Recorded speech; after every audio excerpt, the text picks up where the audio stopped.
Today I will show you how to back up emails in Gmail. If you find this video helpful, please don't forget to like and subscribe. Now the first thing I want you to do is open a new Chrome profile and log in your Gmail account to that Chrome profile.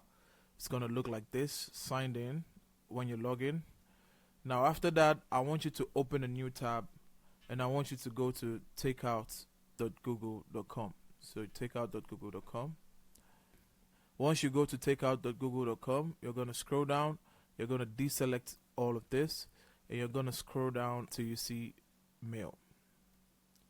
Now in mail, you're going to click on this checkbox, and you're going to ensure that all data, the mail content that you want to back up, you're going to add all of it in it.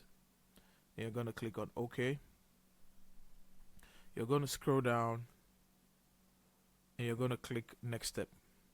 Now here you're going to select how you want to transfer. So you could select you can either ask for a download link, add to drive, or Dropbox, 1 box or 2 box.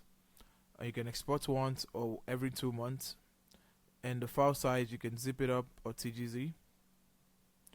And for this file size, you can choose the file size that you want. So if the data is like 50 gig, if you choose this, it's going to break it into chunks of 2 gigs. So that'd be 25 pieces of download.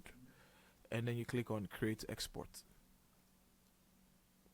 Now once you click on create export, it's going to get you here and it's going to tell you how long it's going to take to process the data, and you can create another export. But that's basically how you have your data, and that's how you back up emails in Gmail.